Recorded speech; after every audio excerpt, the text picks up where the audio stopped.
la idea de utilizar el tema de los derechos humanos para armar una campaña contra Cuba, con la cual deslegitimar a la revolución cubana e intentar justificar el bloqueo económico, las agresiones contra Cuba, es una idea que no surgió en Estados Unidos hasta principios de la década del 80. Está en el documento de Santa Fe, aquella plataforma política ultra reaccionaria con la cual el presidente Reagan ganó la elección. Allí se dice, debemos usar este tema contra Cuba.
El Consejo de Derechos Humanos, en su quinta sesión dedicada al proceso de construcción institucional del Consejo, decidió descontinuar el mandato de seguimiento de la realidad de Cuba, que encarnaba una figura que era la representante personal de la alta comisionada, que había sido impuesto mediante una resolución que Estados Unidos logró realizando brutales presiones, que se aprobara en el año 2005.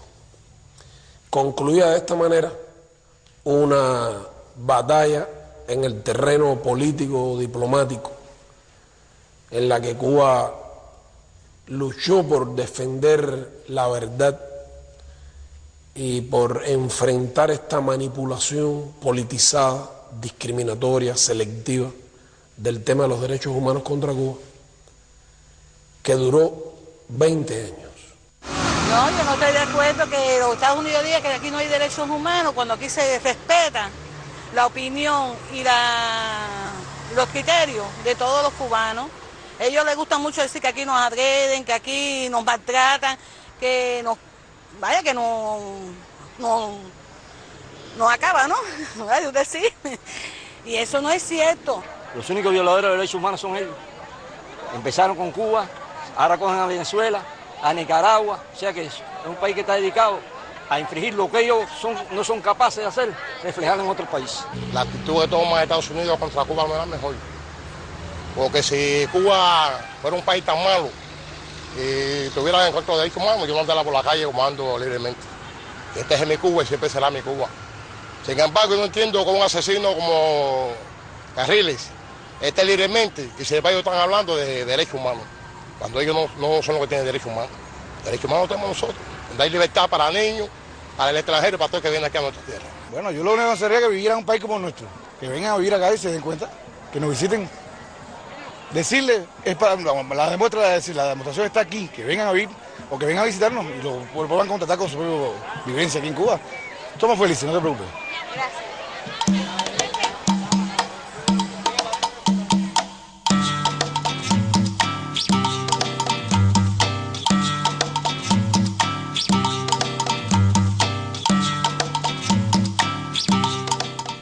El concepto que tiene Cuba de los derechos humanos es el que está consagrado, digamos, en los instrumentos internacionales en esta materia.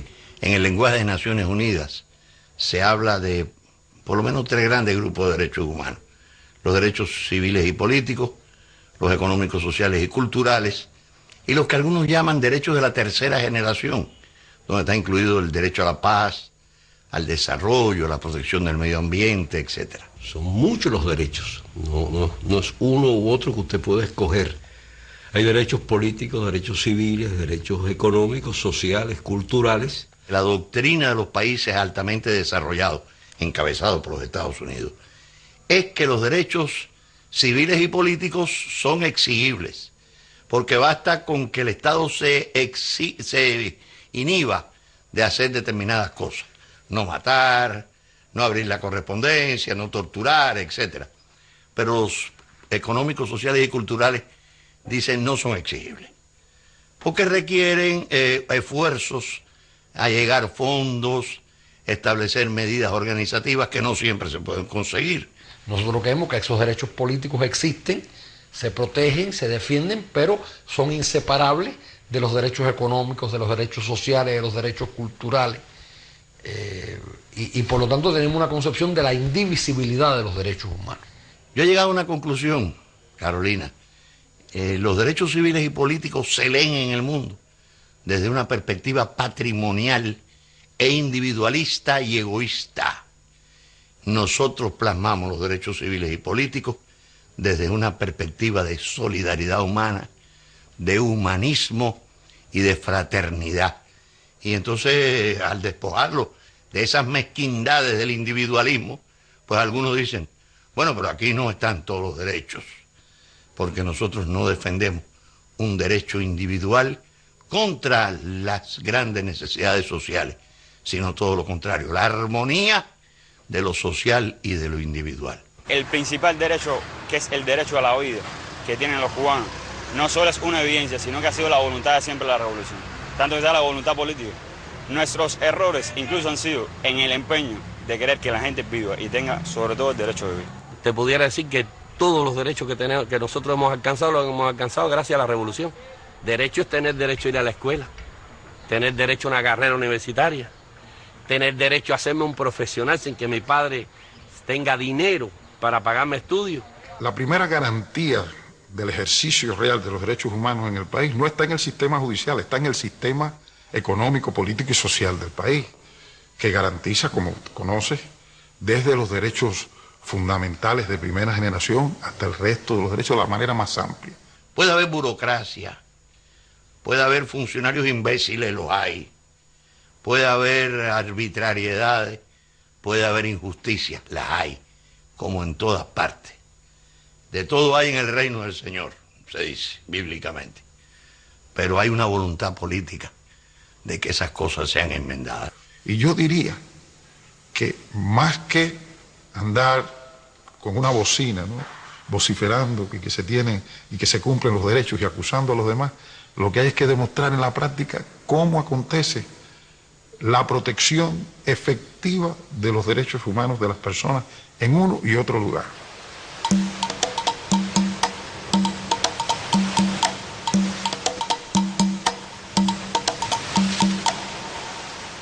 No hay escrito en ningún lugar, ni está acordado en ningún foro de Naciones Unidas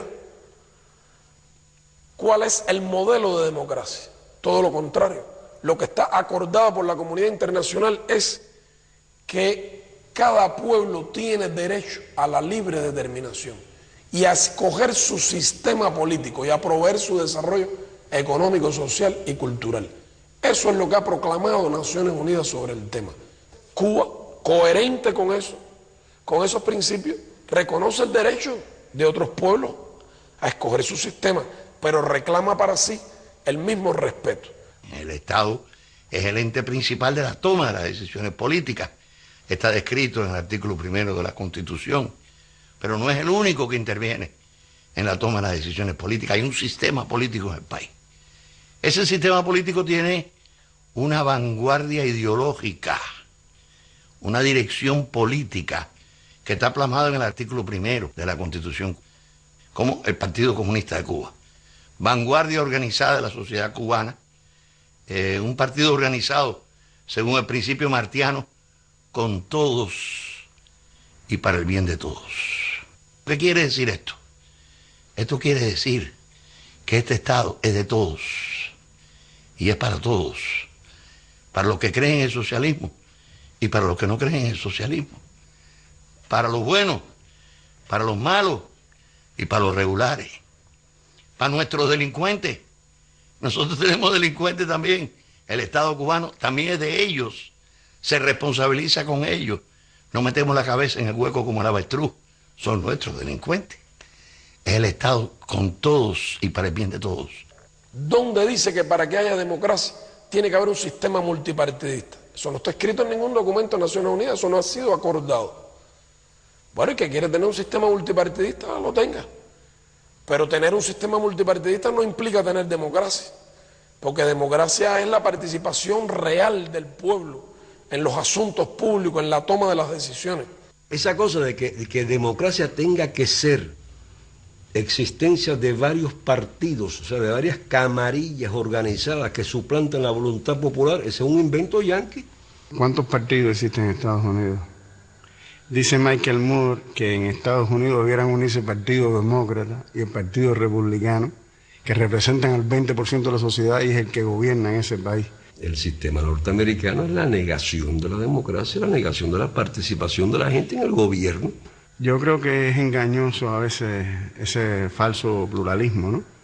Porque cuando tú ves, hay muchos partidos pero una sola clase ejerciendo todos los poderes. También se habla de la división de poderes, pero todos esos poderes que supuestamente están divididos los tienen las personas que pertenecen a la misma clase. En el caso de Cuba, que haya un solo partido que reúna, que sume a todos los patriotas, no es un invento nuestro, lo inventó José Martí.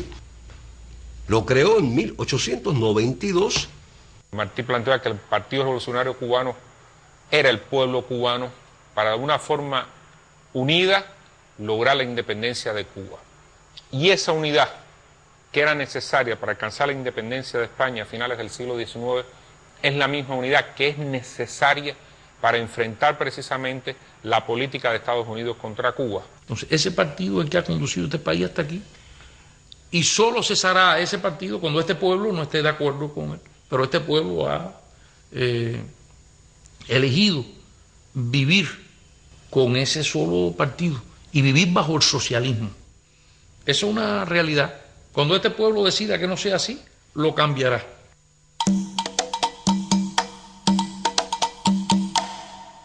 Cada cual tiene derecho a tener su sistema, pero nosotros hay que respetar nuestro derecho a escoger nuestro sistema, que incluye un sistema electoral, que incluye elecciones periódicas, que incluye sufragio universal y directo, que incluye inscripción automática en el registro electoral, que incluye una población con casi 12 grados promedio de escolaridad, que sabe lo que quiere y lo que decide cuando va a las elecciones, que no puede ser manipulado. Los procesos electorales cubanos tienen una asistencia a las urnas superior siempre a un 95%, aunque en Cuba el voto no es obligatorio, muy diferente incluso a los porcientos que se logran en Estados Unidos y otros países. Estados Unidos incluso la media está entre un 50 y un 60%. Un aspecto incluso que ilustra la participación popular es que las elecciones quien custodia las urnas en Cuba son los niños, son los pioneros. Esto es como una demostración precisamente de la limpieza del proceso electoral, que incluso comparado con nuestra historia anterior de la revolución, una gran diferencia, porque era el ejército quien asumía la supuesta custodia de las urnas en Cuba, de los lugares electorales, que es lo que, entre otras razones, posibilitaba que el propio ejército participara en los numerosos fraudes, que fue lo que caracterizaba los procesos electorales antes de la revolución. Y después otro momento muy importante, el conteo de los votos es y tiene que ser público, delante de la gente que tiene derecho a participar y se le invita. Y hay que publicar ahí, igual que se publicaron antes los nombres de los electores, hay que publicar los resultados, todos los resultados. O sea, esas elecciones se hacen aquí desde el año 76 de manera estable, no falta. Participa la inmensa mayoría de la población. Eso en el mundo no se conoce. Hay gente que dice, pero ¿cómo va a haber elecciones si hay un solo partido? Bueno, mire. Si fuera un partido electoral, que fuera el único partido que fuera a las elecciones, sería ridículo hablar de democracia. Es decir, soy yo contra yo mismo. Eso es una ridiculez. Pero el problema es que el Partido Comunista Cubano no va a las elecciones. El Partido Comunista Cubano no participa en el proceso electoral. O sea que el Partido Comunista de Cuba no propone candidatos y no realiza campañas electorales. ¿Cómo se postula la gente aquí? Bueno, pues se reúne el pueblo en una esquina, de una manera muy sencilla. A veces con una mesa rústica, una bandera, el himno, a veces no hay ni fonógrafo para tocarlo, y entonces la gente lo canta. Y entonces se lleva a que se haga la propuesta. Y se para un ciudadano y dice, yo propongo a Chicho Pérez, porque Chicho Pérez es un hombre honrado, es un hombre honesto, es un hombre trabajador, es técnico de laboratorio, es un gran padre, es un hombre muy diligente, muy organizado. Bien. Entonces se para otro por allá y dice, yo propongo a Chicha Pérez, que es todo eso, pero además es mujer, es enfermera y va. Y así se proponen unos cuantos. Y después, a mano levantada, a visera descubierta, se aprueba el delegado que va a postularse en las elecciones, que entonces se hacen después por voto directo y secreto. Yo antes jugaba pelota y me propusieron para delegado del Poder Popular y bueno, primero tiene que tener una voluntad de hacer. Yo estuve de acuerdo en que fuera candidato a delegado popular, me eligieron candidato al Poder Popular y posteriormente fui elegido diputado a la Asamblea Nacional, todo eso con voto de la población, es decir, yo no hice ninguna política para que nadie me eligiera. En las asambleas provinciales y en la Asamblea Nacional, las candidaturas las presenta una comisión de candidatura, en la que están las organizaciones sociales y de masa del país. No es una cúpula, no es que alguien dijo, este va de diputado, no. Sobre la base de una propuesta que le presentaron las organizaciones sociales, después de un proceso de consulta realmente amplio y profundo. Y elegimos entonces, dentro de los diputados, un Consejo de Estado que tiene todas las facultades presidenciales. O sea, las facultades que se le dan normalmente a un presidente, nosotros se las damos a 31 compañeros. Y otra vez, por voto directo y secreto de los integrantes de la Asamblea Nacional, se elige al presidente del Consejo de Estado. Fidel Castro es diputado. Primero él es elegido como diputado por un distrito de Santiago de Cuba, donde ha sido candidato siempre. Entonces, a ese diputado se le encarga la formación del gobierno, exactamente igual que ocurrió con el diputado Tony Blair cuando asumió el premierato en Inglaterra. Creo que tampoco estoy muy seguro que muchos gobernantes, muchos representantes, muchos parlamentarios, si en sus países aplicaran un sistema electoral como el nuestro, resultaran electos, que se tuvieran que nominar ahí en una circunscripción y después fueran a que lo nominara una asamblea municipal y que no dependiera de la cantidad de dinero que tuvieran como candidatos para llegar a un parlamento nacional. No estoy muy seguro que resultarían electos.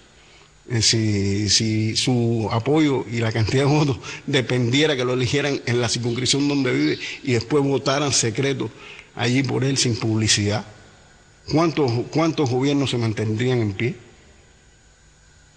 Es preguntas que hay que hacerse, creo, y cuestionamientos que deben realmente tenerse en cuenta a la hora de juzgar a Cuba. Y yo, diputado, voy a rendir cuenta periódicamente al municipio donde me eligieron los electores. Y el delegado a la Asamblea Provincial tiene que rendir cuenta. Y el delegado municipal tiene que rendir cuenta 2 veces en el año.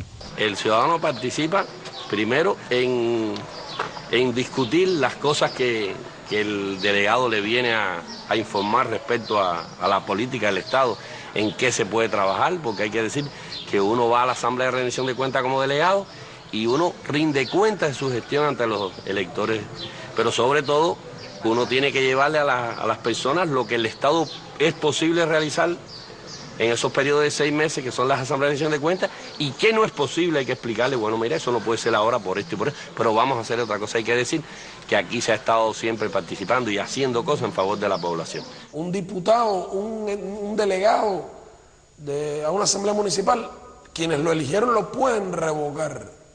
No es la idea, no es lo que ocurre que lo eligen para un cargo y ya hasta que termine el mandato el hombre puede hacer ahí los desmanes mayores, pero no hay cómo sacarlo.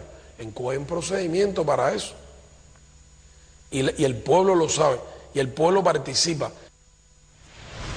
Este es el cuarto proceso de rendición de cuentas de este mandato. Estuvimos hablando de un grupo de cosas que, bueno, que nos interesaban, estuvimos intercambiando sobre un grupo de temas, y bueno, por estos temas voy a empezar yo en este momento. Las asambleas son a nivel de una cantidad de electores que están alrededor de 40, 60, 120. Viven en una misma área y saben los problemas que hay en el área donde ellos viven. Por tanto, ella primero cuenta todo lo que se ha hecho desde que se hizo la anterior asamblea, las cosas que se han resuelto, las que están en camino todavía, porque hay problemas que planteamos que, bueno, son de más largo plazo. Y bueno, nosotros plantear nuevamente los que estén todavía, los problemas que todavía hay y otros nuevos. Han habido algunas dificultades en algunos lugares que hemos detectado, incluso indisciplina de los trabajadores comunales. Cuando hay un problema, por ejemplo, de la empresa eléctrica, se convoca por la delegada al director de la electricidad. Tiene que venir aquí a darle una explicación o una solución al problema. O venir ya con la solución, porque a veces el planteamiento se anticipa y ella lo conoce y lo tramita. Y cuando viene a la asamblea ya prácticamente se resolvió. Hay muchos espacios donde yo puedo plantear mi criterio, y no es solo la asamblea, porque bueno, la asamblea es para el vecindario, pero en la escuela, en la universidad, hay asambleas en el comité de base de la juventud, de la Unión de Jóvenes Comunistas, a la cual pertenezco, y entonces también tengo otro espacio ahí para poder hablar. Tengo un espacio en la FEU, que es la Federación Estudiantil Universitaria, a la que también pertenezco, y es otro espacio distinto, el de la UJC, y también puedo plantearlo. Si tú quieres hablar algo, ve para allí, no te pongas después en la esquina a hablar y a decir que hay un problema, no, tienes que ir allí, venir aquí y decirlo aquí. Y la gente viene. El espacio nunca falta. Para hablar nunca falta el espacio.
Se pretende dar la idea de que en Cuba no hay sociedad civil.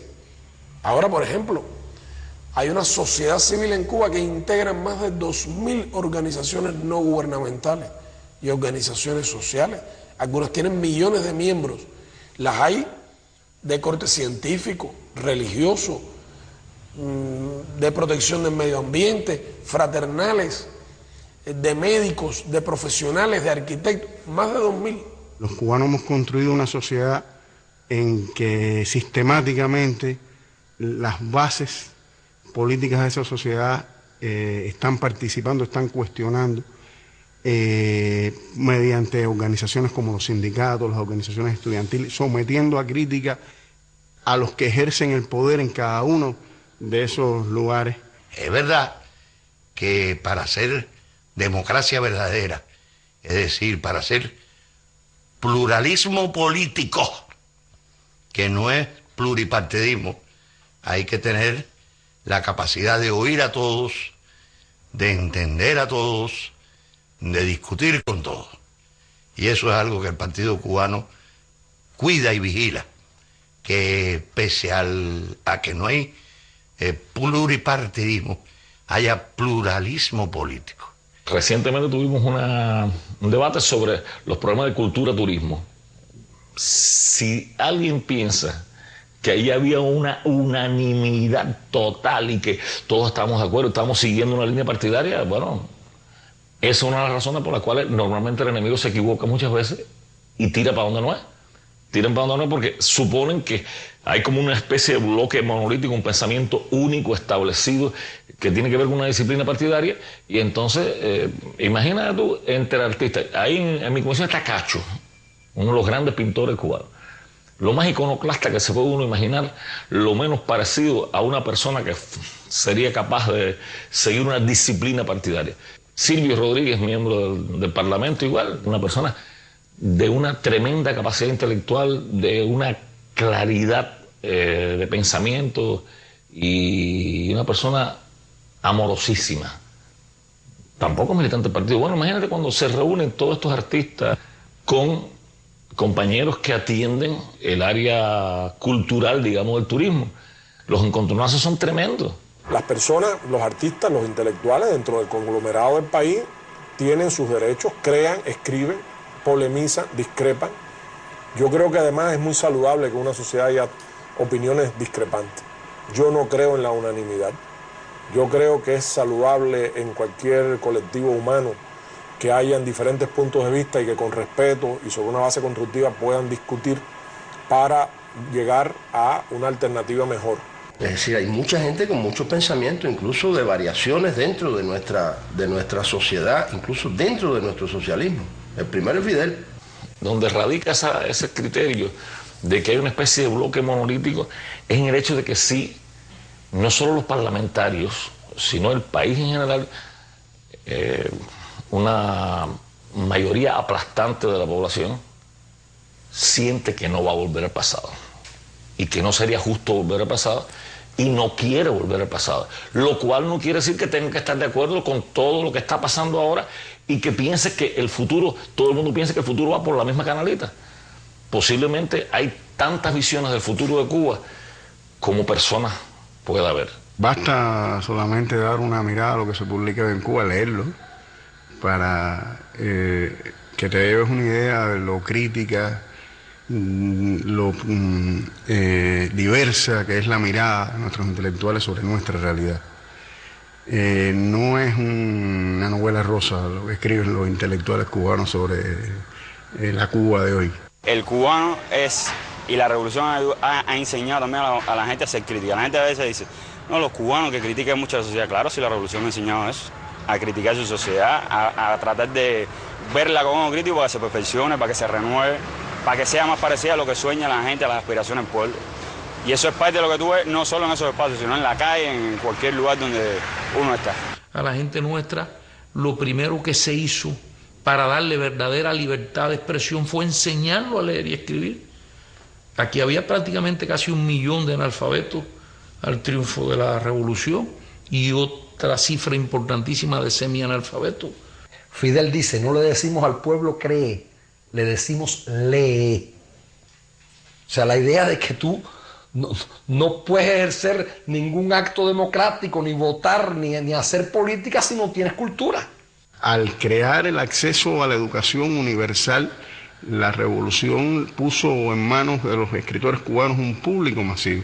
Y ellos saben y conocen que el día que el capitalismo se enseñoreara en Cuba, ese lector masivo y esa posibilidad de realmente un lector riguroso, crítico, desaparecería, como hemos visto que ha pasado en el este de Europa.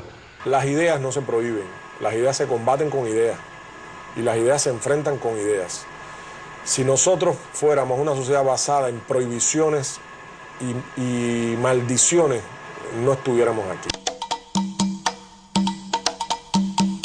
Libertad y prensa. Habría que pensar bien en qué es el concepto de libertad y de qué prensa estamos hablando. Creo que son términos que han sido muy manoseados, muy manipulados. a los cuales se les ha puesto contenidos que nada tienen que ver con la realidad. No puede haber libertad de prensa donde reina el capital, donde reina el mercado, donde cada vez hay una mayor concentración del poder económico y del poder político. 4 agencias aquí en América Latina, 4 agencias, son las que emiten 90 de cada 100 palabras que se emiten.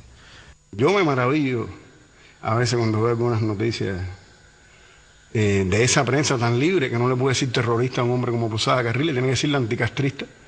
Es tan libre que no puede usar las palabras adecuadas. Ese no es un terrorista, ese es un militante anticastrista. No existe un solo periódico, no existe una agencia de prensa sola que le pueda decir terrorista a esa persona. Tienen un problema serio con los diccionarios, con la semántica, tienen un problema serio con el significado de las palabras, ¿no? Igual que han convertido la guerra en sinónimo de terrorismo y el terrorismo en sinónimo de guerra. La guerra de los poderosos es guerra, la guerra de los pobres es terrorismo. Son libres para decir mentiras, libres para decir infamia. Tienen una total libertad para la infamia. En nuestra patria la prensa no es una propiedad privada de nadie en particular. Esa propiedad está repartida entre los sindicatos, entre la juventud. Posiblemente tuvieras en el periódico Juventud Rebelde, ese es el periódico de los jóvenes cubanos. El partido tiene también su periódico, las mujeres tienen su periódico, los científicos tienen su periódico, los estudiantes tienen su periódico. Es decir, la propiedad aquí está bien repartida. Cuando los del norte y toda la mafia norteamericana empezaron a preparar maletas pensando que esto se derrumbaba y pensando que íbamos a cerrar la sociedad nuestra más, como ellos dicen, que la cerramos más, no, todo lo contrario. Nosotros abrimos más emisoras de radio, que en aquel momento teníamos 55, hoy te puedo decir que tenemos 90 emisoras de radio. Si en aquel momento nosotros transmitíamos alrededor de 350.000 horas, hoy transmitimos casi 600.000 horas de radio al año. Si en aquel momento teníamos solo 2 canales de televisión y 6 canales territoriales, hoy tenemos 49 en total, 4 canales nacionales, 1 canal internacional, 1 emisora de radio internacional. Y en toda la provincia, que tenemos 14 y un municipio especial, hay un canal de televisión. Y ahora estamos desarrollando los telecentros a nivel, o sea, los canales a nivel de municipios. ¿Para qué es eso? Para limitar la libertad de expresión, para limitar la libertad de prensa. No, es para ampliar la libertad de expresión. Es para llegarla a las grandes masas, para que tengan la posibilidad de expresarse en la radio y en la televisión.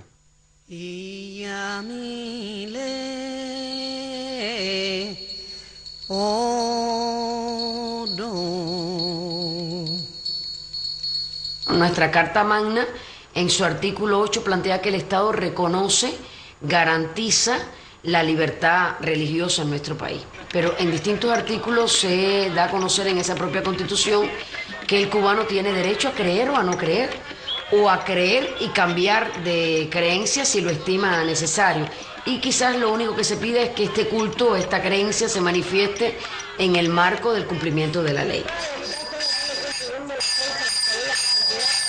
En el 91 fue enmendada la Constitución, se recuperó la concepción del Estado laico cubano y se garantizó al mínimo detalle la igualdad de todo nuestro pueblo. Por otra parte, el partido en su 4º Congreso enmendó sus estatutos y eliminó el requisito de no creencia religiosa para formar parte del partido. Las instituciones religiosas tienen muchas libertades. Todas las instituciones y denominaciones religiosas nombran a su personal, lo mandan a estudiar incluso fuera o a trabajar en servicios de contrato con instituciones homólogas en el exterior, se reúnen, organizan sus actividades. Incluso yo te diría que Cuba hoy es sede de muchísimas más actividades internacionales, nacionales, de relaciones bilaterales, solicitadas por las instituciones religiosas que nunca. Yo creo que si ustedes con estas mismas cámaras que nos están tomando van hoy a cualquier institución religiosa o fraternal, las van a ver abiertas, donde no hay un guardia, ni un militar, ni un sereno. Son ellos mismos los que los cuidan. Normalmente ellos tienen su horario, lo ponen ellos. Están abiertas de par en par las puertas para el que venga a visitar. Por supuesto, incluidos personas desde el exterior.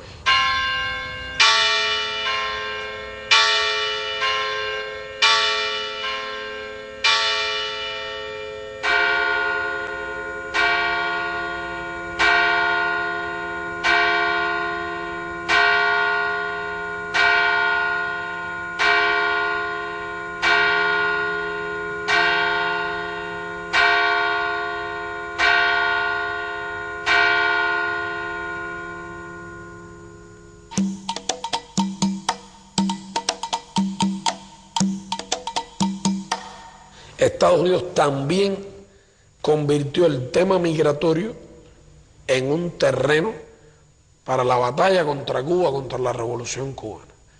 De manera que la política migratoria de ellos hacia Cuba ha estado politizada, ha estado dirigida a los mismos fines y colabora como mismo el bloqueo, como mismo el terrorismo, como mismo las acciones subversivas, al mismo objetivo de derrocar a la revolución cubana. Si hay un tema manipulado, torcido y retorcido por la propaganda norteamericana, es el de la inmigración. Y por lo tanto existe una ley cuyo objetivo final es promover la emigración desde Cuba, la emigración ilegal, para poder utilizarla con fines de propaganda. Estados Unidos es el único país del mundo con dos leyes migratorias, la general y la ley de ajuste cubano. La ley de ajuste cubano fue firmada por el presidente Johnson en 1966. Establece que todo cubano que llegue a territorio norteamericano, independientemente de la manera en que lo haga, aunque llegara después de haber asesinado, secuestrando aviones, secuestrando barcos, tiene derecho a que al cabo de un año y un día de estar en territorio norteamericano, se le conceda de manera automática la residencia permanente en los Estados Unidos. No hay una ley de ajuste argentino, ni brasileño, ni venezolano, ni nicaragüense. No se atreverían a hacerlo porque sería inundado el país por inmigrantes y en este momento la onda más bien es anti-inmigrante. Entonces hay personas que van a la sección de interés y no le dan la visa, se la niegan. Pero si asaltan un barco o un avión y lo obligan a ir a Estados Unidos, llegan a ir a la tarjeta verde. Al mismo tiempo que ellos les negaron la entrada. Entonces, conduces a la violencia, al crimen. Y, desgraciadamente también a personas que pierdan la vida. Ha proliferado además el contrabando humano, lanchas rápidas que vienen de Estados Unidos, le cobran $10,000 por persona a las familias allá para llevarle desde aquí a un familiar. Son contrabandistas de personas. Muchas veces tienen accidentes. Además, pero con otro agravante. Ese es el país que corta las comunicaciones aéreas con Cuba. Hacia Estados Unidos hubo años en que fueron 30,000 cubanos que viven en Cuba de visita a ver a su familia y regresar. Bush prohibió esos viajes. Pero no es Cuba, no es Cuba quien lo impide, es el gobierno de los Estados Unidos. Podrían ir los cubanos de visita allá afuera.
Ha sido una obsesión del gobierno de los Estados Unidos a lo largo de décadas fabricar en Cuba una oposición, porque ellos han apostado a que la revolución se desgaste, pero es que no surge esa oposición.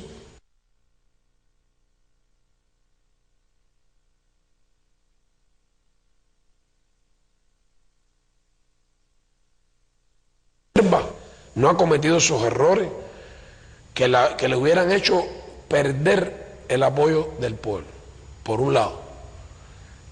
Y segundo, porque lo que en el exterior se trata de presentar como una oposición interna en Cuba son vulgares mercenarios fabricados por Estados Unidos, que no tienen en Cuba ninguna autoridad, porque todo el mundo sabe que reciben el dinero de los Estados Unidos. En cualquier país del mundo, lo primero que te va a pedir cualquier electorado, cualquier masa que quiera confiar en tu programa político es que tú tengas confianza en las fuerzas nacionales, que tengas confianza en tu patria y que tengas confianza en su historia. Si tú estás asalariadamente al servicio de una potencia extranjera que además es hostil a tu pueblo y que es la causante de sufrimientos sin fin, entonces es una posición éticamente muy reprobable. Uno de esos personas defiende el bloqueo norteamericano, que no sufre porque ella recibe dólares norteamericanos, ninguno trabaja. ¿Tú quieres ser periodista? No hagas una carrera, no te quemes las pestañas estudiando, etcétera. Ponte a conspirar contra Cuba y dices que eres periodista, ya, te da un título de periodista. Casi todos son periodistas, intelectuales, artistas, que no es verdad. Dentro del plan de desestabilización de Bush para Cuba hay $2 millones para el programa de bibliotecas independientes en Cuba. Por lo tanto, esto es público y notorio. Como no pudieron reclutar para la campaña bibliotecarios de carne y hueso, crearon bibliotecarios virtuales para venderle al mundo la estafa de que estamos en presencia de una especie de bibliotecarios disidentes o enemigos de la revolución cubana. Falso. ¿Qué es una biblioteca independiente? Su casa. Casa que en este país se respeta. Es decir, mientras usted no comete un delito dentro de su casa, haga lo que quiera. Y esa persona dice que eso es una biblioteca independiente, le ponen nombres tan peculiares a su biblioteca independiente como Laura Bush, la mujer de Bush, que es bibliotecaria. Pero lo interesante es ver la mentalidad cipaya de ponerle a su iniciativa, entre comillas, ponerle el nombre de Laura Bush, la esposa del emperador, una persona tan desprestigiada en este momento y un genocida que, si queremos hablar de biblioteca, es quien pasará a la historia como el Atila bárbaro que quemó la Biblioteca Nacional de Irak, con 1 millón de volúmenes, entre ellos los originales de Las Mil y Una Noches. Y estas personas le han confesado a bibliotecarios norteamericanos, a importantes funcionarios de organizaciones internacionales de bibliotecarios que han estado en Cuba y que visitan estos lugares libremente, como cualquier persona, le han confesado cuánto cobran mensualmente por esto. ¿Quién paga? El gobierno norteamericano. A través de sus enviados, a través de la Oficina de Intereses. ¿Quién envía los libros? De la misma manera. La sección de intereses norteamericana en La Habana es el Estado Mayor desde el cual se dirige a estos títeres, a la contrarrevolución interna, a estos grupos que ellos mismos han creado y financian. El gobierno de los Estados Unidos dedica cuantiosos recursos a la subversión contra Cuba. Este dinero no es solo el que se aprueba en el Congreso y aparece en el presupuesto, también están los recursos que utilizan los servicios especiales, la Agencia Central de Inteligencia, que no aparece claramente explicado en el presupuesto nacional. Ese dinero, como regla, se le entrega a organizaciones contrarrevolucionarias de origen cubano que están en Miami.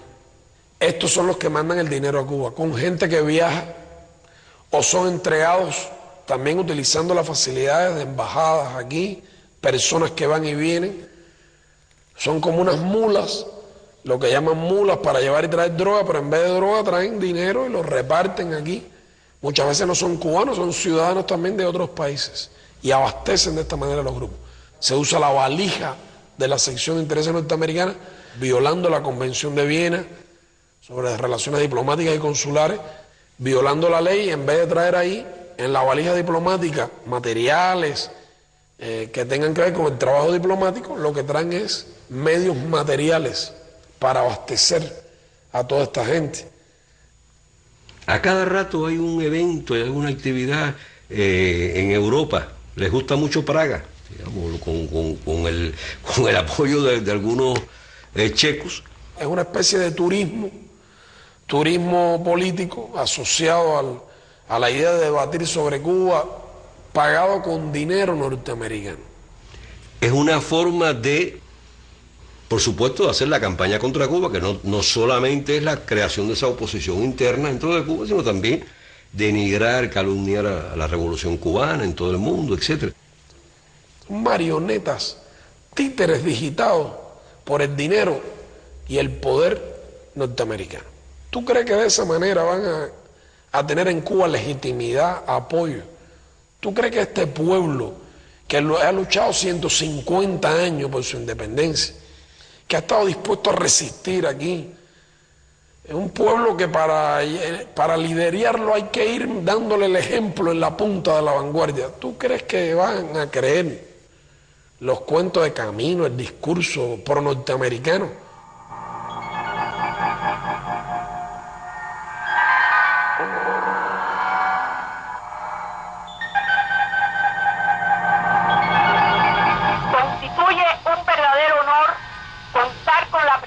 De diplomáticos extranjeros acreditados en nuestra patria, de otros huéspedes distinguidos que nos han honrado al concurrir a este evento.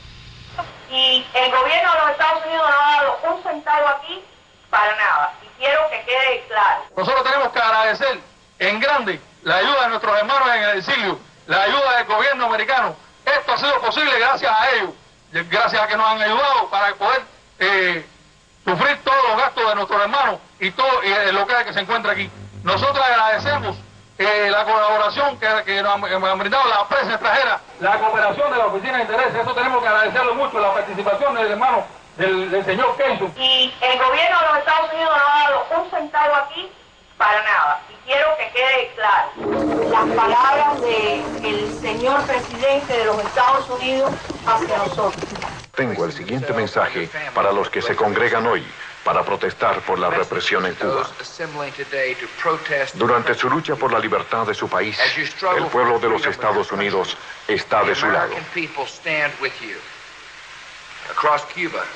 En toda Cuba, muchos de ustedes toman la decisión de salir de la sombra de la represión.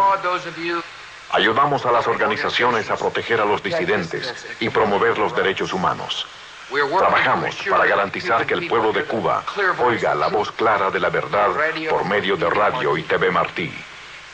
Y estamos trabajando para evitar que el régimen represivo se aproveche de las divisas de los turistas y los envíos a cubanos. No aguardamos por el Día de la Libertad de Cuba. Trabajamos para el Día de la Libertad de Cuba. Cuba será libre pronto. Gracias. Y que Dios los bendiga.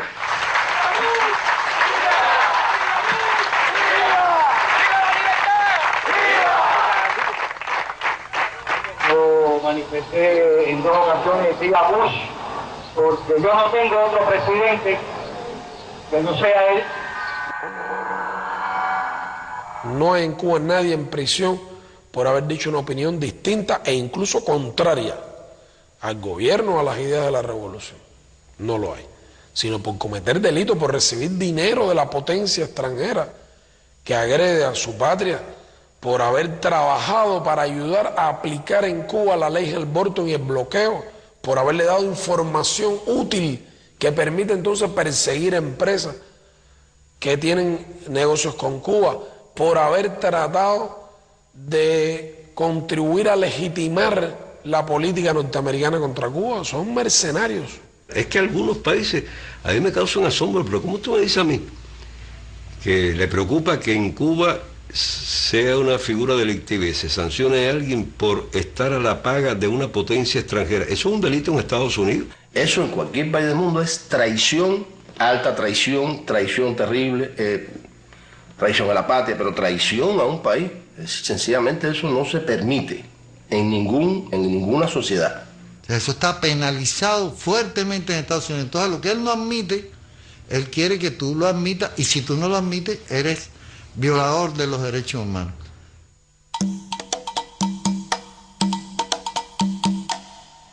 Presos políticos sí son los 5 jóvenes cubanos que están en cárceles norteamericanas en estos momentos.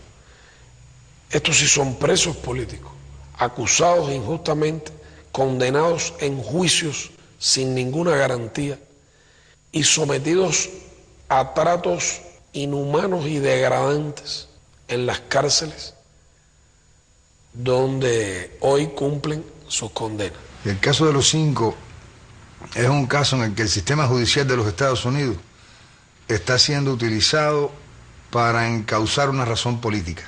Ellos no han trabajado como los otros para una potencia extranjera. Ellos, de hecho, no cometieron los delitos para los cuales se les acusa.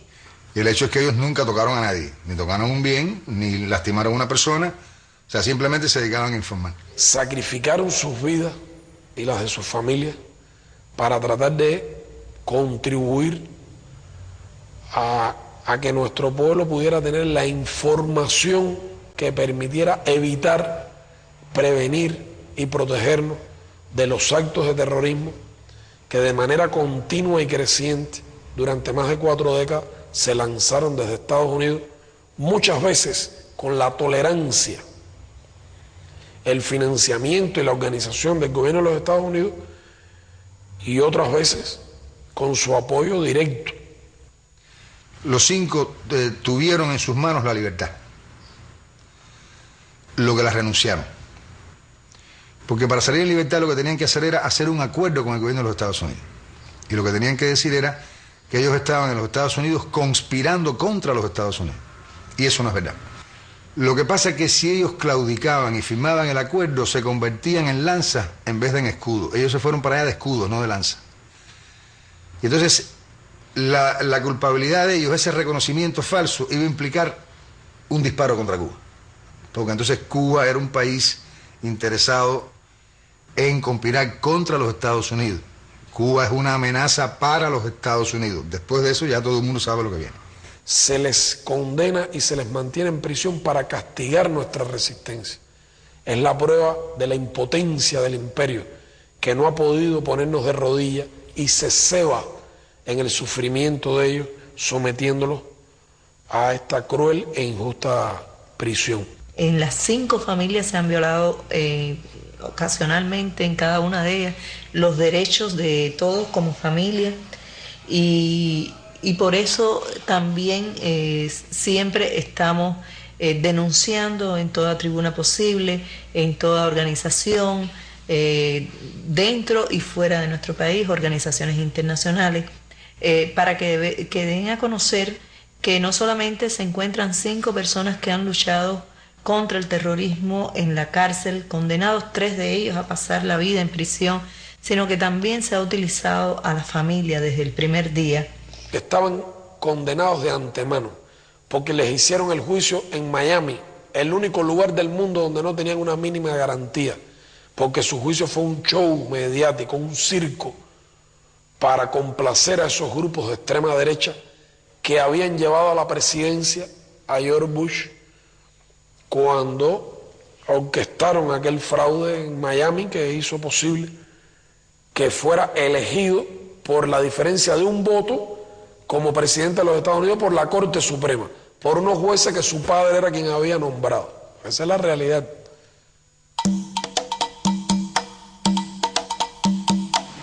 Es conocido que en Miami se refugia desde el triunfo de la revolución personas que han querido destruir el proceso revolucionario, donde resaltan 2 personas, Orlando Bosch y Posada Carril, realmente asesinos por naturaleza. Estando en una fiesta, Posada Carril manifiesta: ahora vamos a volar un avión cubano, y Orlando tiene los detalles. Hay un oficial del FBI que informa al gobierno norteamericano sobre la manifestación de Posada Carriles y el gobierno norteamericano no alertó a Cuba sobre los hechos. Aquí, Civil Cubana Force 55, requested immediately. ¡Cierre la puerta, cierre la puerta! Cubana Force 55, Alpha Emergency, West, on standby. Eso es peor. ¡Pégate al agua, Fabio, pégate al agua!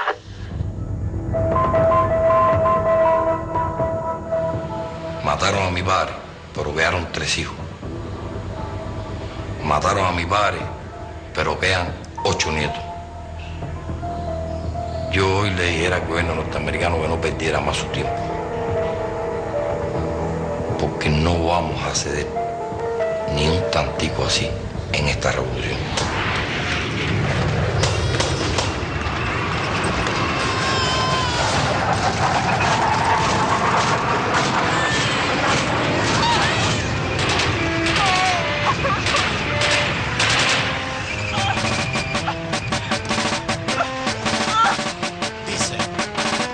Hace tiempo que estoy viendo que este mundo está patas para arriba.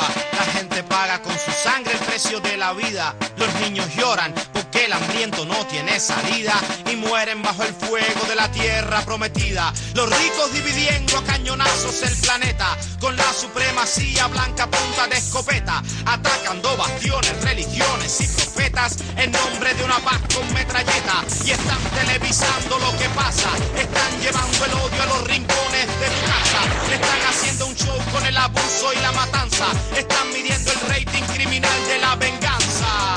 Ahora que el mundo ha cambiado, que los asesinos quieren a la gente, ahora que están atacando a los niños con bombas más inteligentes, ahora que corre la sangre en nombre de la paz, ahora que hay fuego amigo, ahora que dice la fe que todos los pobres somos enemigos.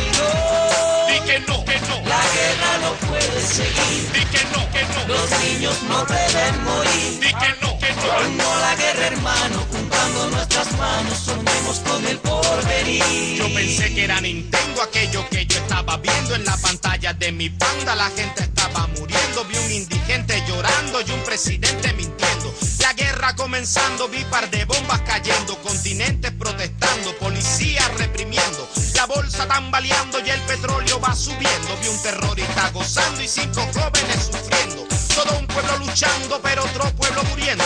Vi los ojos de aquel niño que las tropas han matado por estar en el momento y el lugar equivocado. Di que no y ponte en 3 y 2 con toda esa gente que quieren llenar el tanque sacrificando a inocentes. Di que no, porque el chamaco tuyo puede ser el que salió en primera plana esta mañana muerto de balas. Di que no, la guerra no puede seguir. Di que no, los niños no deben morir. Di que no, no a la guerra, hermano, juntando nuestras manos, soñemos con el porvenir. Di que no, Di que no,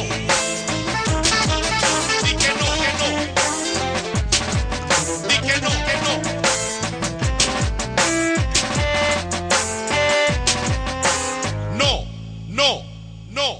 No.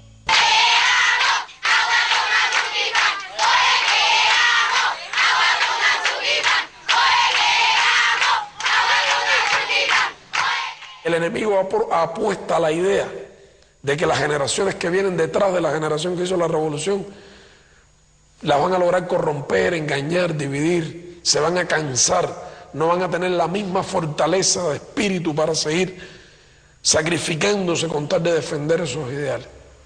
Y yo te digo que se van a coger el dedo con la puerta, se van a equivocar, se equivocan si subestiman el enorme nivel de apoyo que las ideas de la revolución tienen en las generaciones más jóvenes de nuestro país. ¿Qué están haciendo los jóvenes en Cuba? Están construyendo una sociedad nueva. Y estamos convocados a hacerlo por la dirección histórica de la revolución, que ha confiado en los jóvenes las transformaciones sociales más importantes que se están produciendo en el país. Les ha dicho a los jóvenes, estos son problemas, no nos los ha ocultado, no nos ha entregado, no nos ha dicho que nosotros recibimos una obra perfecta. Nos llama la atención todos los días sobre la necesidad de perfeccionar esa obra. Y nos ha dicho en estos términos, hay que construir una sociedad nueva, más justa y más humana. La juventud cubana sí tiene muchas expectativas y tiene mucho deseo de trabajar. Inclusive en Cuba se han hecho encuestas para saber los intereses cognitivos de los jóvenes. Mire, cosas interesantes, uno de los principales intereses cognitivos de la juventud cubana, en primer lugar, es la informática. Los propios Joven Club, que es un programa bastante joven, ya tenemos más de 1 millón de graduados en los Joven Club, de personas de diferentes edades. Los Joven Club de Computación y Electrónica son una organización que se creó con el objetivo de crear en nuestra población, y especialmente en los niños y los jóvenes, una cultura informática. En aquel momento era una sola institución y hoy tenemos ya 600 instalaciones que están presentes en todos los municipios del país, como mínimo con 2 instalaciones. Y también trabajamos todo lo relacionado con los diferentes programas de la revolución. Dígase, por ejemplo, los estudiantes de los politécnicos de informática hacen prácticas en nuestras instalaciones, los trabajadores sociales, también los diferentes trabajos que hacen lo procesan en nuestras instalaciones, y así diferentes actividades relacionadas con el desarrollo social del país. Así han surgido programas como programas de maestros emergentes, programas dedicados al desarrollo de instructores de arte, que son aquellos jóvenes que tratan de prepararse para poder después dar a conocer a otros jóvenes cómo apreciar la obra de arte. Una figura, un profesional, un técnico que reciba la misma formación académica que recibe el artista, pero que su función social no sea solamente o no sea mayormente la de ejercer la práctica del arte como intérprete, sino la de enseñar a la población a apreciar el arte. Eso es el intento.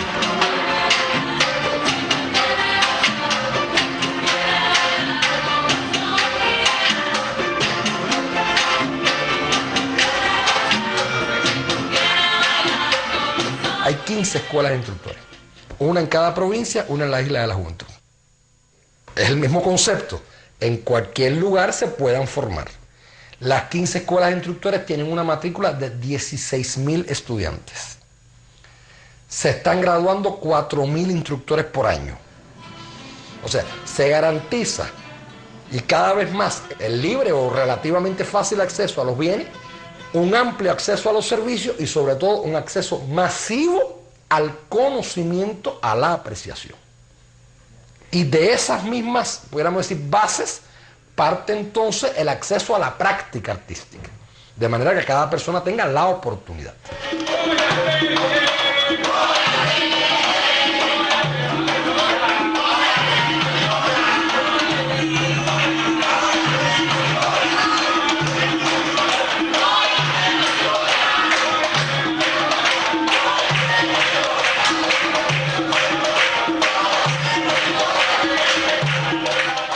El programa de los trabajadores sociales surgió hace 6 años, es bastante joven y surge del análisis de los problemas sociales. En 6 años se han formado ya casi 42.000 trabajadores sociales, un ejército de jóvenes, tienen como edad promedio 22 años, a la vez de realizar tareas del trabajo social propiamente, se superan, estudian una carrera universitaria, la que ellos cogen, y están presentes hoy en las prisiones, en los barrios, atendiendo diversas problemáticas sociales. Cuando se crea la batalla de ideas, fue muy bueno porque se insertó este trabajo en la presencia de los trabajadores sociales. Fue importante porque nos permitió conocer el medio en que se desarrollaron cada una de las internas y que la conllevaron a cometer el delito. En el centro tratamos no darle la importancia al delito, sino a los problemas de valores que tienen las internas. A partir de las caracterizaciones que hacemos, con la presencia de los equipos multidisciplinarios, los propios trabajadores, los organismos que intervienen, hacemos en cada una de ellas planes de tratamiento diferenciado para poder desarrollar actividades que la conllevan al buen desarrollo de su conducta. Día tras día se buscan soluciones para cada día humanizar más el tratamiento de nuestras prisiones, para mejorar la vida dentro del establecimiento, para que no se vean estos centros como centros oscuros, como recibimos en 1959, donde prevalecía la tortura, maltrato. Y aquí está la verdad, se le puede hacer la pregunta a cualquier interna. Aquí maltratos no hay. Tenemos una convivencia normal, independientemente del delito que hayamos cometido, todos estamos conscientes, cuando se comete un delito, tenemos que pagarnos a la sociedad. Debo decirle sinceramente que cuando tuve este percance en mi vida me asusté muchísimo porque tenía unas ideas, la que tiene todo el mundo que no ha pasado por esto, y cuando llegué aquí realmente me ha asombrado muchísimo porque me siento tranquila, me siento segura, no recibo maltrato ni de los oficiales que nos atienden, ni de mis compañeras, que son mucho más parecidas a todas las personas que veía en la calle que lo que yo me figuraba. Vaya, no puedo decir que me siento como son las comodidades de mi casa, pero bueno, son bastante aceptables porque yo estoy recluida y lo necesario para convivir aquí adentro lo tengo. Aquí es donde ellas pernoctan. Además, en cada uno de los destacamentos está la presencia de un televisor que no tiene horario, es hasta que termine la programación que se da por este medio, ¿no? O sea que no hay un rigor para eso, un horario para eso. En el destacamento también está en la oficina del jefe el teléfono, que aunque tiene su programación, bueno, tienen acceso directamente a él. Aparte de los beneficios que agrupan nuestra base reglamentaria, nosotros tenemos que los primeros beneficios que recibe el recluso es el tránsito por el régimen en los establecimientos penitenciarios. Él tiene beneficio estando en la prisión a la libertad condicional, tiene beneficio al cambio de medida por el decreto 3013, tiene beneficio a una libertad extrapenal en caso de que sea un enfermo, como otros beneficios que ya se cumplimentan dentro del establecimiento penitenciario. Ellos tienen el derecho a la visita, en dependencia del régimen en el que se encuentre. Allí tienen derecho a trabajar, se les da la posibilidad de que estudien, de que se superen a sí mismos. El salario que devengan como parte del trabajo que hacen en las prisiones, pues es parte de lo que ellos mismos le entregan a su familia. Abogamos porque la mayoría de los reclusos trabajen. Por ejemplo, aquí hay internas que son del régimen de mínima severidad. Ellas son las que preparan toda la producción que se va a hacer en el otro taller. Llevan mucho tiempo trabajando acá en la fábrica, que desde aquí se confeccionan las necesidades que tengan todas las prisiones. Trabajamos con las civiles y trabajamos también con las reclusas, pero la comunicación es muy... O sea, nos llevamos muy bien. Otro de los beneficios importantes que se le da es la salud y la atención. Se le da la atención estomatológica. Este es un hospital que surge en el año 76, ubicado dentro de una unidad penitenciaria de máxima seguridad, que desde su inicio aparece con una misión importante, es decir, brindar la asistencia médica y estomatológica especializada a todos los reclusos de la nación. Es decir, nosotros tenemos 12 salas de hospitalización, una unidad quirúrgica con 3 salones de operaciones con muy buenas condiciones, con una sala de recuperación y una terapia intensiva de 12 camas. Se trabaja con mucha profundidad en el PAMI, un programa materno-infantil que funciona con ayuda de salud provincial con muy buenos resultados. ¿Cómo funciona el programa Educa a tu Hijo? Bueno, especialistas en la materia preparan a monitoras, como en este caso, personas que están recluidas aquí, pero que tienen cierta preparación en cultura física y que estamos dispuestas en todos los sentidos a ayudar como madres al fin también a las embarazadas, a los niños, y entonces nos preparan en una serie de actividades para que después nosotras se las demos a esas madres y puedan entonces así ejercer influencia sobre el desarrollo de su hijo. Aquí nos tratan muy bien y a los niños también. Nos enseñan cómo preparar a un niño en los primeros meses de su vida, ¿no? En el tiempo que vamos a estar aquí, de 0 a 1 año, y nos tratan bastante bien. Nosotros nos hacen todo, nos lavan todo, nos traen la comida a los bebitos, la leche, los bebitos que toman leche. Nosotros no simplemente tenemos que cuidarlos y atender a los bebés, que en casa hay que hacerlo todo. Pero no, nos pasamos todo el día con los bebitos. Nos dan actividades con los bebitos también. Bueno, al gordito le hacen ejercicio, lo mueven, le ponen objetos para ver si él lo sigue con la vista. Y así, ejercicio, sus cosas, ¿no? Cada 15 días tienen su consulta con la doctora. Lo atienden muy bien, están pendientes si tiene un catarrito, si tiene cualquier cosa. Con los niños no tenemos quejas de ningún tipo. Yo pienso que ellos están muy bien tratados. Miren, no ven qué gordito. Cuando se estudia por dentro quiénes van a parar a las prisiones y vemos como la causa fundamental es los problemas sociales, las desigualdades, que falla la educación. Y entonces nos hemos planteado en serio ese asunto. Y para que sean universidades realmente, donde se aprenda, donde se eduque.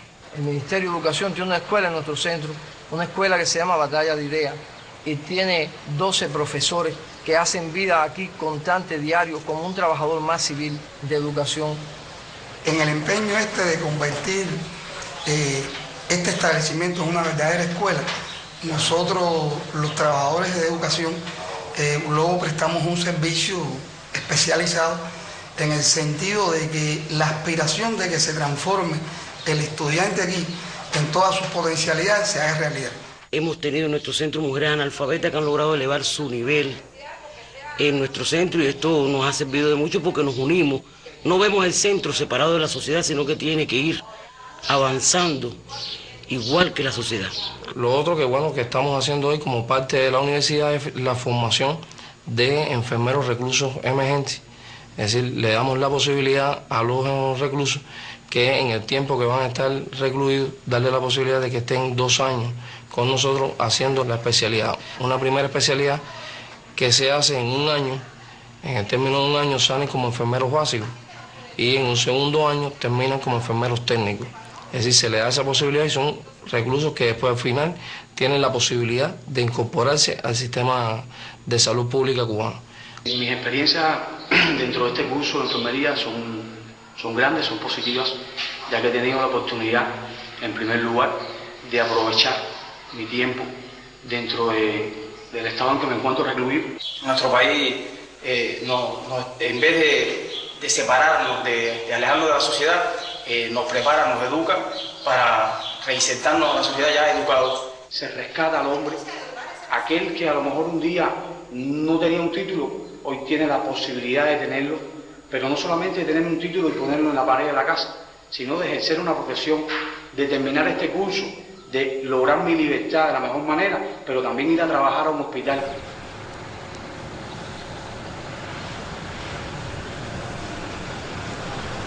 Le habla el mayor Alejandro Valdés Pozo, director del Centro Experimental de Jóvenes de San Francisco de Paula, proyecto que inicia sus acciones en octubre del 2001 con la idea de transformar el tratamiento que hasta en ese momento se venía realizando con la población penal joven. Se hacen grupos más pequeños de trabajo individualizado, se potencia el trabajo educativo, se rompen los esquemas tradicionales de reja, candado y el tradicional uniforme.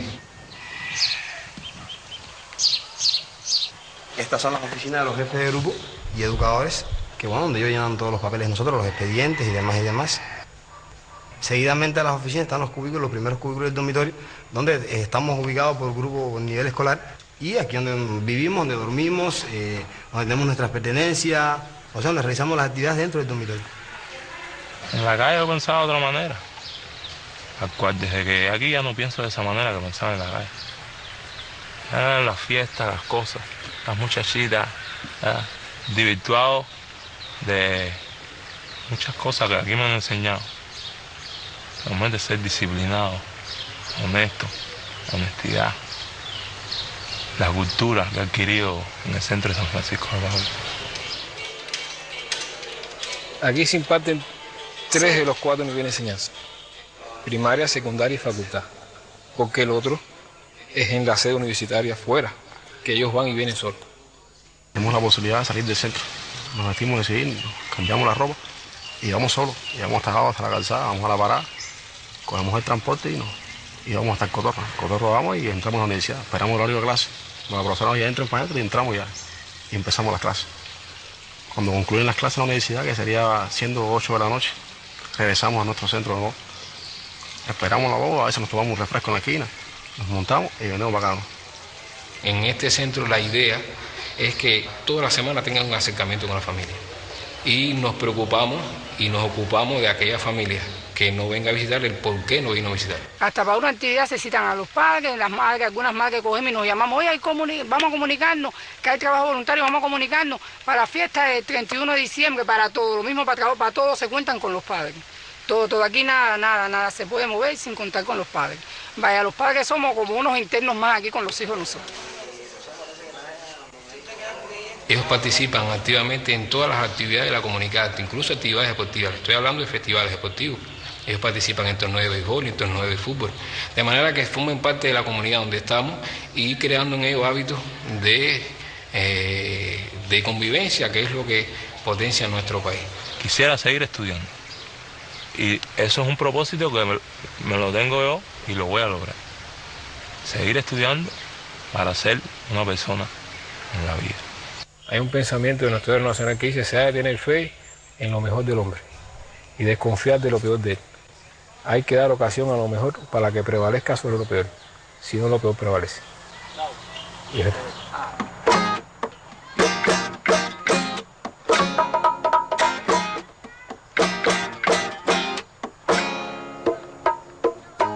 dijo que es una utopía volver a empezar. Quien dijo que los sueños no se hacen realidad. Hay quien habla de cambios, pero no de verdad. Y yo sé de un lugar para cambiar.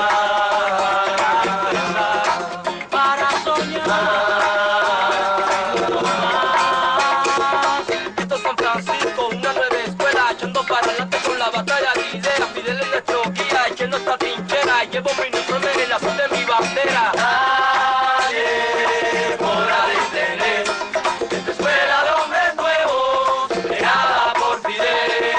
Nadie podrá detener esta escuela de hombres nuevos creada por Fidel. Y voy ganando la partida mientras la historia se descorre de mi piel. Y voy construyendo otra vida sobre el cimiento y las ideas de Fidel,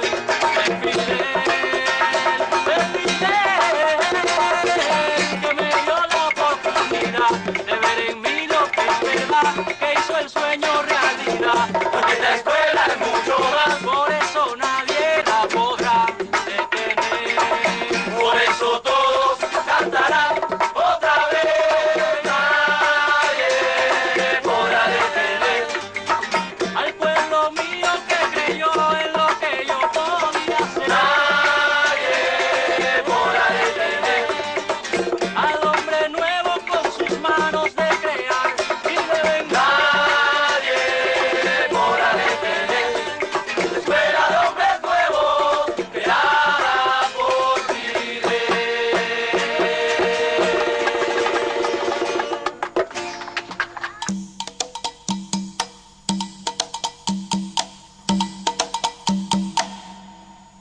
Cuba cuenta con un plan de acción nacional para la atención a las personas con discapacidad. En el año 87, con 18 años, me buscaron en mi propia casa a través del Ministerio de Trabajo y Seguridad Social y las asociaciones y me dieron un empleo en un taller de discapacitados. Llevé 20 años de servicio en la empresa. Actualmente estoy en el grupo de dirección de actividades en la Casa de Cultura, es decir, trabajo con los grupos de aficionados, trabajo con la música, estoy estudiando en la CUJAE, un curso de teatro, es decir, me han posibilitado todo el estudio, toda mi incorporación plena, mi salario, el trato como uno más de la sociedad, que eso es para mí es sagrado. Yo soy discapacitada, tengo la retinosis pigmentaria y un glaucoma muy severo, por lo cual me vi obligada a dejar de trabajar. Y el Estado cubano me asignó una pensión de la cual satisface mis necesidades básicas como tal. Me llamo José Manuel Pérez López, director de la Escuela Especial que atiende a niños ciegos y de baja visión Abel Santa María Cuadrado. En la escuela trabajan un total de 62 especialistas, donde se les ofrece todo este tipo de servicios, o sea, la atención psicológica, logopédica, la asistencia de un médico pediatra, de un médico en oftalmología.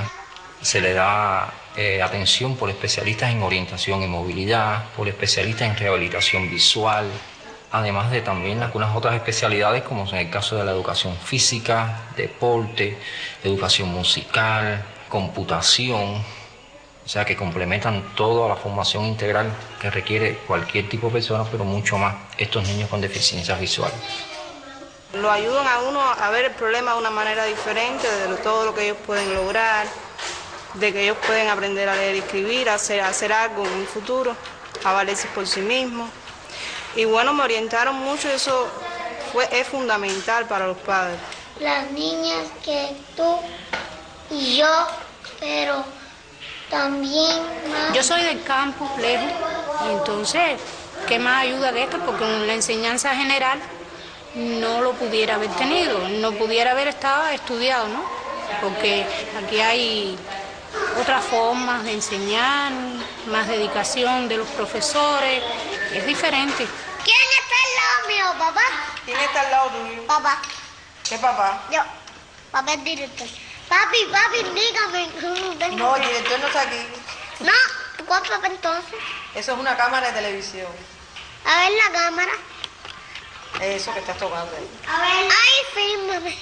Te están filmando. ¿Por dónde es? Por ahí. A ver. ¿Cómo se aprieta? No, pero tú no puedes andar en la cámara, porque si no, no sale en el televisor. Firma, mamá. Ay, yo quiero ver a mamá por ahí. ¿A qué mamá tú quieres ver por ahí? A mamá Rosita. Ah, ¿tú quieres ver a mamá Rosita por el televisor? Sí. Pero Rosita no está aquí. Rosita te va a ver a ti. ¿Usted está tranquilito ahí filmando? Sí. Yo no lo veo filmando. Está filmando. Ah, mire, yo no lo siento, discúlpeme. Pero dale, continúa. Yo no lo siento. Para mí como que actúa normal como los demás, que nunca llega a ser, pero bueno, uno lo ve así. Como que a veces está entre un grupo de niños y se olvida que es ciego a uno mismo, y a veces me digo, caramba, sí lo es, pero bueno, puede relacionarse con los demás niños, puede jugar, puede leer, puede escribir. También tenemos algunos tratamientos especiales en los programas de los servicios sociales que se brindan a algunas madres que tienen hijos con discapacidades severas. Cuando nació le diagnosticaron un retraso mental profundo, pero ya como usted ve es casi moderado, entrenable. O sea, ¿por qué? Por la relación social, los paseos, el medio, las personas, porque bueno, la integración social. Y aquí está Rosita también, una niña linda, una niña que está muy limitada motoramente, no puede hacer nada con sus manos, con sus pies. Aún mira su cabeza, su sostén es débil, pero muy motivada, muy integrada a la sociedad. Estuvo en la Escuela Especial Solidaridad con Panamá de Niños Discapacitados. Aprendió muchas cosas, aprendió incluso a leer por letra, cuenta, coopera mucho, ve televisión, su comprensión se ha desarrollado intelectualmente, ella ha ido mejorando. Y yo trabajaba y por supuesto Vladi nació y tuve que dejar de trabajar. Entonces me sentía mal porque bueno, mi esposo trabaja, pero bueno, no es la misma independencia. Ahora yo en estos momentos le digo a mi esposo que la que mantiene la casa soy yo. Porque comparado el salario de mi esposo con el mío, yo en estos momentos recibo 635 pesos. 635 pesos ganamos Vlad y yo, somos el gran sueldo de la casa. Independientemente, los medicamentos me los dan gratuitos. Y ella también es una niña pensionada, ella cobra 300 pesos mensual, o sea que ella cuando vamos a lugar, ella tiene su dinero, ella también tiene su economía, ella tiene independencia también. Ella pide el dinero. Ella pide para el pelo, para la ceja, para la manicure, para que le compre las cosas, ella lo pide todo. Ella va a la tienda y escoge su ropita, dame esto, cómprame lo otro. O sea que ella, y mucho amor, mucho cariño, como ustedes ven, todo para ellos, en función de ellos, e integrarlo cada día más a la sociedad. Al principio uno se siente muy deprimido con ello, porque bueno, tú piensas que las personas la rechazan, pero al final no. Como tú la integras, todo el mundo la acoge de la misma forma. Realmente, si en cada lugar de este mundo fuera una asistencia social como la que nosotros tenemos, el mundo avanzaría mucho más, se respetaría mucho más a lo que es el ser humano, se respetaría la capacidad de cada cual, no solamente en un trabajo ordinario, sino también al discapacitado que no puede valerse. Realmente aquí sí existen los derechos humanos. La idea de que un pueblo puede ser mantenido por la fuerza, oprimido, choca con la historia. En América Latina los pueblos se sacudieron y derrotaron las brutales dictaduras que Estados Unidos entronizó en los países. Porque el pueblo cubano iba a ser menos. Si creyera que esto es una dictadura, si creyera que esto es un gobierno que no represivo, el problema es qué ha pasado en Cuba. El problema es que en Cuba hay una revolución, Carolina, una revolución, una de las más hondas, profundas, radicales y al mismo tiempo más humanas que ha habido en la historia.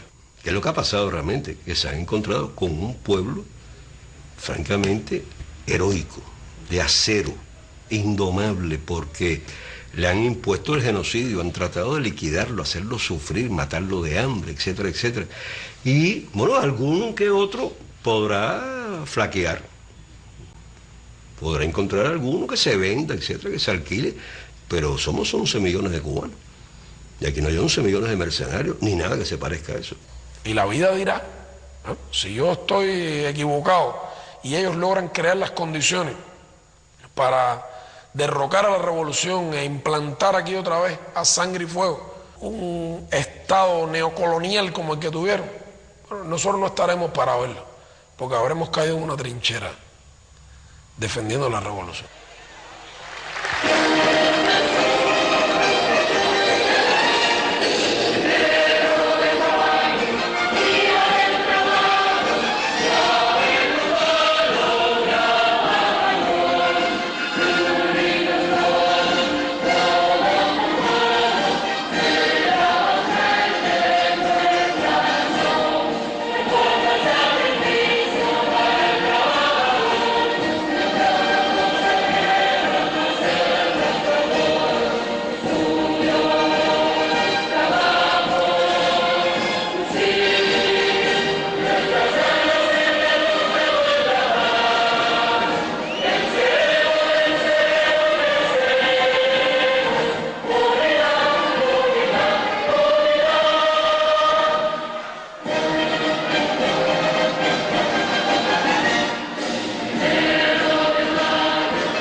Hecho realidad su sueño.